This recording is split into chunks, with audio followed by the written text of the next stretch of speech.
ini bukan URDC, UDCA, ursodeoxycholic acid, ya. Jadi gini, eh, kita ngomong soal batu empedu ya. Ini kan case-nya batu empedu ya. Ya, Ya halo, betul betul. batu empedu. Semuanya online kan? Jadi batu terbentuk satu, prinsipnya satu. Eh, Kolesterol kan? Kalau memang batu kolesterol kan, anu batu kan macam-macam. Batu kolesterol dan kolesterol. Nah, kolesterol beda nanti dengan yang batu pigmen. Pigmen itu misalnya bilirubin. Itu misalnya sering terjadi pada kasus-kasus anemia hemolitik, thalassemia, itu kan sering terjadi batu juga, tapi batu pigmen namanya. Kalau konteksnya batu kolesterol, prinsip terjadinya batu itu adalah satu, oversaturasi, artinya terlampau banyak kolesterol yang tersaturasi sehingga terbentuklah endapan. Dua, prinsipnya kontraksi, artinya kontraksi empedu. Kontraksi empedunya bagus enggak? Kalau kontraksinya enggak bagus, itu adalah satu faktor risiko. Nah, nanti di sini penjelasannya pada ibu-ibu yang estrogen tadi. Ya, kalau ibu-ibu itu kenapa 4F itu salah satunya hormonnya itu mengurangi kontraksi. Jadi terakhir tergantung dari saluran empedu. Saluran empedu yang intak, yang bagus, gitu ya, artinya tidak ada sumbatan. Jadi tiga faktor ini, oversaturasi, ya, kemudian kontraksi empedu, salurannya. Kalau misalnya oversaturasi enggak, kontraksi bagus, tapi salurannya dia tersumbat, bisa juga bikin pemicu. Oversaturasi enggak, saluran oke, tapi kontraksi empedunya enggak bagus, bisa bikin batu empedu juga. Misalnya pada kasus-kasus sirosis, itu kan sering ada batu, gitu ya. Jadi tiga ini yang mana, gitu ya. Yang prinsipnya ada tiga itu. Kemudian sehubungan dengan pertanyaan, jadi batu itu nanti imbasnya ada satu yang batu kadang-kadang dia nggak ada keluhan ya, ada komplikasi misalnya batu membuat kolesistitis ya. Nah, batu bikin nyeri itu biasanya karena inflamasi atau karena sumbatan. Nah, inflamasi ini membuat regangan dari kantong pedu. Makanya kalau nyeri karena kolik biliar, karena batu ini biasanya obatnya adalah obat antiinflamasi non NSAID, misalnya diklopenak. Berbeda misalnya kolik, dua hal yang beda. Kolik dengan nyeri itu dua hal yang berbeda. Kolik mungkin ada batu di saluran pedu. Nah, kalau ada batu saluran pedu gimana? Ya, anu yang seperti pertanyaan ini, apakah itu diagnosis apa-apa gitu.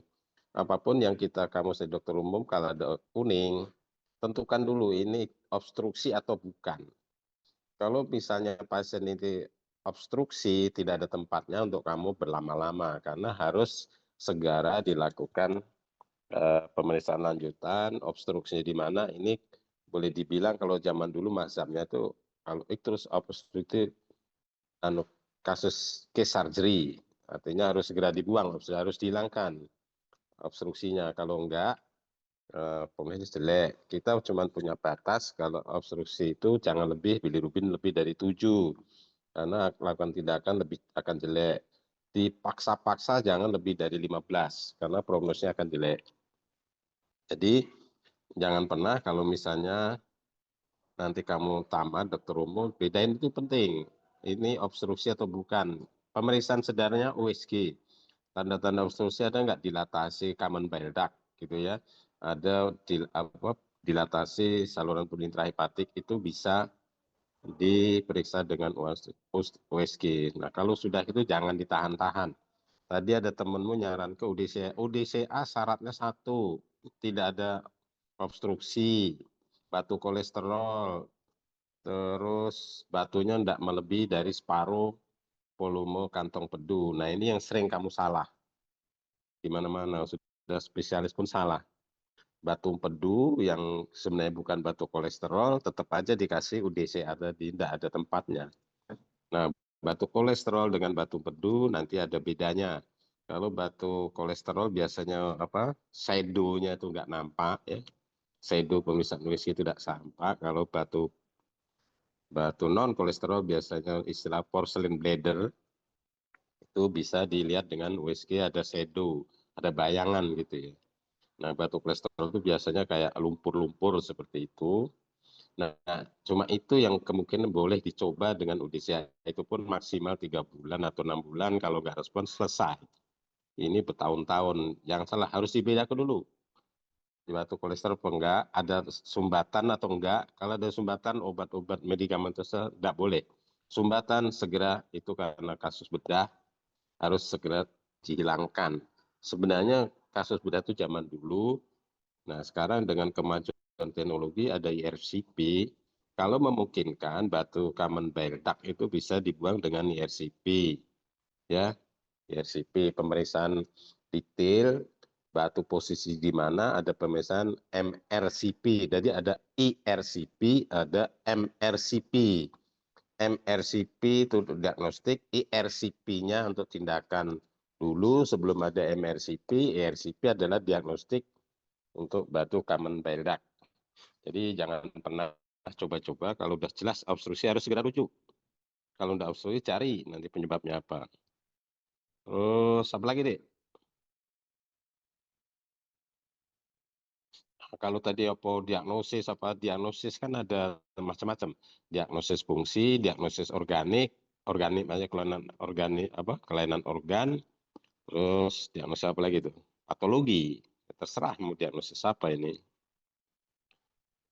Cara menentukan algoritma menentukan prognosis. Prognosis tergantung tadi penyebabnya apa, terus kemudian penyulitnya apa, ya. Kalau misalnya ekstrus obstruksi tadi selain kondisi lab dan lain-lain, bilirubin sangat menentukan kadar bilirubin kalau obstruksi. Terus tergantung penyebab juga. Kalau misalnya udah kanker pankreas ya mau diapain kan? Kemoresisten, paling-paling tindakannya cuma membuat bypass saluran, tidak bisa lebih lanjut. Terus apa lagi yuk? Tanyaan yuk. Bagaimana mekanik faktor predisposisi terhadap penyakit? Maksudnya apa ini ya? Predisposisi ini apa ya? Pasien ini kan batu murni ya, batu murni. Jadi balik ke tadi, prinsip terjadinya batu itu fungsi kontraksi bagus enggak, salurannya bagus enggak, kemudian saturasinya tinggi. Maksudnya saturasi itu banyak, kalau batu kolesterol banyak kolesterol gitu, tinggi, yang namanya oversaturasi, terjadilah bahasa awamnya itu apa ya, kumpulan halus-halus kolesterol sehingga nanti akan mengeras gitu kira-kira ya. Nanti dibaca tuh oversaturasi itu apa. Yuk, lagi. Sudah itulah. Sudah dokter. Ya, ini ada jawabannya. Nah, kemudian komplikasi tinggal nanti ada komplikasinya, ada akut kolesistitis, ada kronik kolesistitis, ada kolangitis. Nah, beda antara akut, kronik, kolangitis. Nah, satu lagi itis batu ada dua. Ada yang kolesistitis non mikroba, artinya sebenarnya kolesitis bukan karena infeksi kuman mikroba, tetapi karena kolesitis yang tadi bahan-bahan kimia tadi yang tertahan. Nah, biasanya leukosit nggak naik. Nah, kemudian bisa dengan proses lanjut sumbatan ada translokasi bakteri dari C-tract. Itu baru nanti. Nah, tanda-tanda kolangitis apa ya? Kondisinya pasien berat, peningkatan SGTS GPT, demam, dan lain-lain gitu. Nah, kalau akut kolesistitis biasanya pemeriksaannya whisky-nya apa, gallbladder-nya besar, ukurannya besar, ada slat, ya, dinding tebel, double layer, kemudian kadang-kadang ada abses paravesikuler, yang tadi bilang parakolesistik tadi, ada cairan di ada vesikuler, eh, samping sekitar empedu. Nah, berbeda dengan kronik kolesistitis. Kronik kolesistitis biasanya justru kalau USG kantong pedunya kecil, dinding nebel, irreguler gitu ya, berbeda. Beda ininya pemeriksaannya. Apalagi yuk. Terus indikasi. Indikasi tindakan operasi ya sudah, kalau ada obstruksi itu harus segera dilakukan sumbatan. Hanya biasanya kalau misalnya untuk kolestostomia sebagian besar bisa aja untuk mengurangi komplikasi. Kalau bilirubin sudah tinggi biasanya dipasang stent dulu dengan RCP, alirkan bilirubinnya. Begitu nanti bilirubinnya udah turun baru dilanjutkan kolestestomi.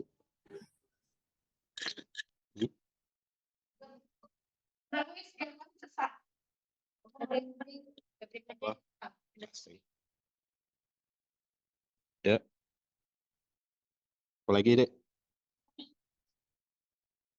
Ada lagi pertanyaan? Yang mana yang belum enggak kebaca aku ya? Ada lagi enggak yang mau ditanyain? Ya, boleh yang nanya di luar itu ya. Mungkin ada aku yang enggak teringat.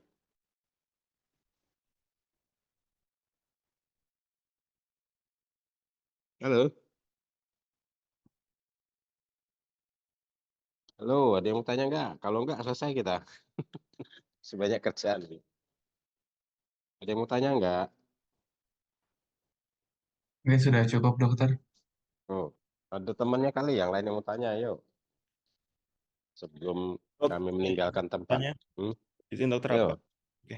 Jadi dokter di sini saya ingin bertanya terkait dengan kondisi kompetensi dokter umum sendiri. Jadi semisal pasiennya sudah datang dengan komplikasi kolesistitis tadi, itu apakah langsung dirujuk ataukah seorang dokter umum juga perlu untuk langsung memberikan antibiotik untuk mencegah komplikasi? Karena yang dari saya baca, misal terlambat memberi antibiotik bisa menyebabkan komplikasi semisal peritonitis dan juga yang lain-lain. Jadi kalau tidak diberikan, bila langsung dirujuk bisa tambah parah begitu, dok. dan gini, ada yang bisa kamu tangani sementara. Kan kolesistitis yang aku bilang tadi ada yang infektif, non-infektif.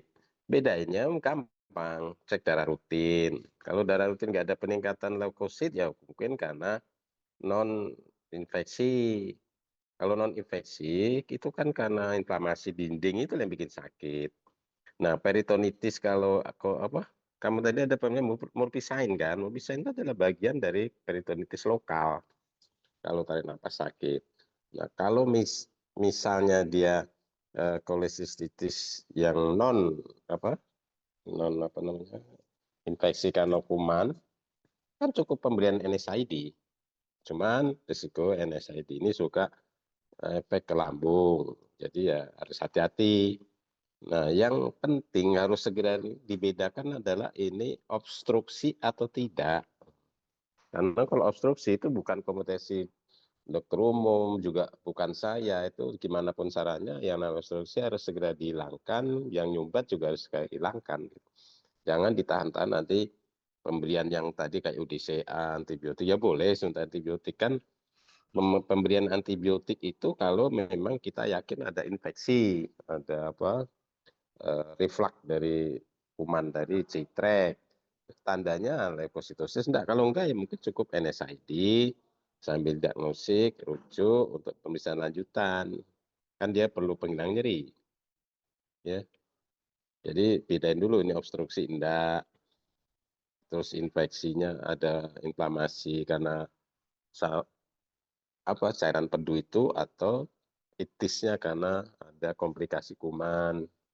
Dan harus diingat bahwa antibiotik itu eh, yang oral itu dan tidak semua antibiotik bisa tembus ke kantong pedu, hanya beberapa, jangan salah. Biasanya antibiotik oral nggak akan masuk ke sana. Paham maksud saya? Satu, tentukan dulu ini infeksi atau bukan. Kedua, obstruksi atau enggak. Nah, kan di awal-awal ketemu ya kita paling tidak namanya orang berobat sakit hilangkan sakit. Nah, sambil jalan baru mungkin USG segala macam. Nah, kalau sudah kuning sekali apa obstruksi apalagi ada kolangitis. Nah, kalau udah ketemu kolangitis itu kan situ. Jangan ditahan-tahan. Demam tinggi, mual, muntah.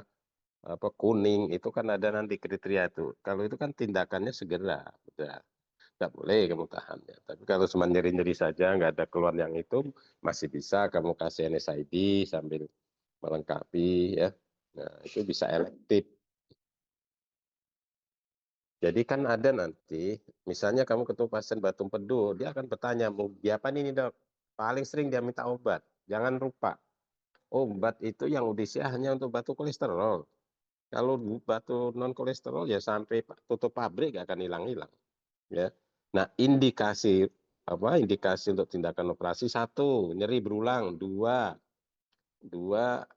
kolik berulang, infeksi berulang, dan ketiga obstruksi. Jadi kalau ada batu mungkin terpegangan, misalnya ditanya kapan operasi, ada tiga itu yang tidak boleh ditunggu-tunggu. Satu infeksi berulang, dua nyeri berulang biasanya 2 episode dalam 1 atau 2 bulan. Ketiga kalau ada tanda obstruksi. Nah kalau udah kayak itu nggak ada pilihan, operasi segera. Nangkep penjelasan dek? Halo? Siap, saya sudah paham dokter. Terima kasih banyak. Ya Dok. ya oke. Cukup. Sudah lagi dah? Nggak ada? Kalau nggak ada, jadi dah deh. Aku live ya. Halo, mana ketuanya Oke, nih? baik dokter. Boleh aku ninggalkan ya? Baik dokter, terima kasih banyak dokter. Ya, makasih. Yuk, Jumat olehnya. Ya. Oke, baik teman-teman, demikian pleno kita pada pagi hari ini. Terima kasih untuk Dr. Sugiyarta, spesialis penyakit dalam, konsultan gastroenterologi hepatologi, yang sudah hadir sebagai expert. Terima kasih juga kepada teman-teman yang sudah berpresentasi dan teman-teman yang telah berpartisipasi secara aktif pada pleno hari ini.